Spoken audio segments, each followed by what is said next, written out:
Pourquoi pas si on savait au moins que c'est la dernière fois. Parce que ça commence à bien faire, on en rajoute, on croit toujours que c'est la dernière fois, puis on continue. Donc il faudrait une fois régler le problème d'une autre manière que celle-ci, me semble-t-il. On ne peut pas rallonger sans arrêt, sans connaître le fin bout de cette histoire.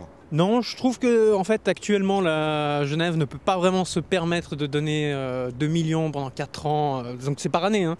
2 millions pendant 4 ans au Stade de Genève, ça me paraît énorme, et surtout qu'ils peuvent normalement subvenir, enfin ils devraient pouvoir subvenir à leurs besoins eux-mêmes. Il y a d'autres usages à faire avec cet argent. Moi je pense que ça peut être tout bénéfique pour la ville et le stade, et pour le sport surtout, et pour les jeunes de la ville de Genève. Je pense que l'État a déjà suffisamment de dettes, donc je pense qu'il faut peut-être concentrer sur ce qui est vraiment nécessaire. Investir cet argent différemment. Il faut peut-être penser aussi à toute cette saleté qui nous entoure. Nettoyage, par exemple, dans cette ville.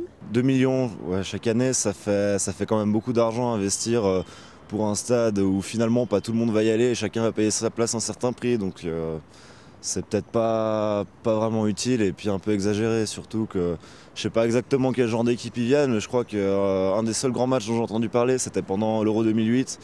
Et autrement, ce sont juste des petites rencontres justement entre les différentes équipes suisses. Donc je pense que c'est quand même beaucoup d'argent pour pas grand-chose. Bah écoutez, du moment que le stade est là, il faut bien faire quelque chose. Maintenant, probablement, donc, on aurait mieux fait de ne pas le construire au départ.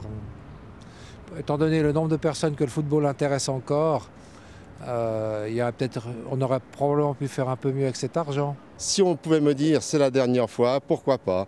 Mais la dernière, c'est la dernière. C'est assez cher et puis après ça dépend si c'est un investissement qui permet au stade ensuite de devenir indépendant et générer lui-même son propre argent pour développer une activité qui a du sens, oui, mais si c'est juste pour maintenir 4 ans, dépenser de l'argent pendant 4 ans en plus, évidemment pas. Mais je ne suis pas assez informé sur le projet. Je pense qu'on a assez déjà gaspillé pour le stade. Il y a d'autres choses plus importantes à Genève à faire que de encore dépenser de l'argent là-dessus. Non, pas du tout. Pas du tout.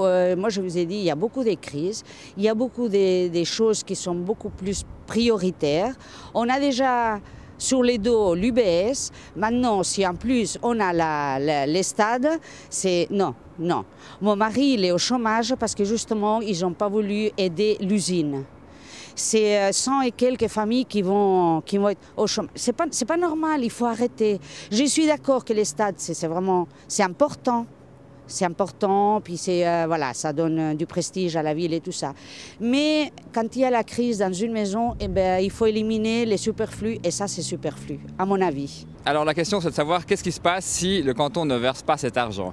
Évidemment, c'est une infrastructure qui est quand même importante pour Genève. Malheureusement, on n'a pas une équipe à la hauteur pour l'instant, mais on peut espérer que ça va s'arranger. Donc, ce qu'il faut bien analyser, c'est les conséquences du refus. Et si le stade doit être vendu aux enchères et vendu au plus offrant, évidemment que ça posera un problème pour le canton. Donc avant de dire non, je pense qu'il faut bien réfléchir et penser à l'avenir du football à Genève.